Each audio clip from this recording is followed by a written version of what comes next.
ഞാനിപ്പോൾ ഇരിക്കുന്നത് പ്രകൃതി രമണീയമായൊരു സ്ഥലത്താണ്.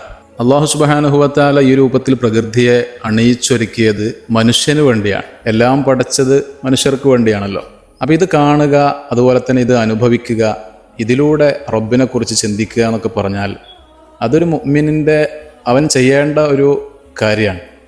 എന്ന് പറഞ്ഞാൽ അള്ളാഹു സുബ്ഹാനഹു വ തആല ഉണ്ട്, നമ്മെ പടച്ചു പരിപാലിക്കുന്ന ഒരു രക്ഷിതാവുണ്ട്, അവൻ ഒരുക്കി തന്നതാണ് ഈ പ്രകൃതിയുടെ സൗന്ദര്യങ്ങളെല്ലാം എന്ന് നമുക്ക് ചിന്തിച്ച് ബോധ്യപ്പെടണമെങ്കിൽ ഇങ്ങനെയുള്ള കാര്യങ്ങളൊക്കെ കാണുകയും അനുഭവിക്കുകയും അതിനെക്കുറിച്ച് ചിന്തിക്കുകയും ചെയ്യൽ അത്യാവശ്യം. അഥവാ ദൈവം ഉണ്ട് എന്നതിനുള്ള തെളിവ് ഇങ്ങനെയുള്ള പ്രകൃതിയിലേക്ക് നോക്കിയാലേ നമുക്ക് കാണാൻ സാധിക്കുള്ളൂ. കാരണം ഇതൊന്നും ഒരിക്കലും വെറുതെ ഉണ്ടായതല്ല, ഇതിൻ്റെയൊക്കെ പിന്നിലൊരു സൃഷ്ടാവ് വേണം എന്ന് നമുക്ക് ഇതൊക്കെ കാണുമ്പോൾ ബോധ്യപ്പെടും.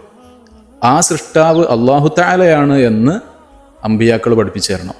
അത് നമുക്ക് മുത്തുനബി സ്വല്ലല്ലാഹു അലൈഹി വസല്ലമ തങ്ങൾ പഠിപ്പിച്ചു തന്നിട്ടുണ്ട്. അപ്പോൾ നമ്മളൊക്കെ ഈ പ്രകൃതിയെക്കുറിച്ച് ചിന്തിക്കുന്നവരും ആലോചിക്കുന്നവരും അതിലൂടെ പാഠം ഉൾക്കൊള്ളുന്നവരും നമ്മുടെ ഈമാൻ അതിലൂടെ വർദ്ധിപ്പിക്കുന്നവരൊക്കെ ആയിട്ട് നമ്മൾ മാറണം. അല്ലാഹു സുബ്ഹാനഹു വ തആല നമുക്കൊക്കെ തൗഫീഖ് നൽകി അനുഗ്രഹിക്കുമാറാവട്ടെ.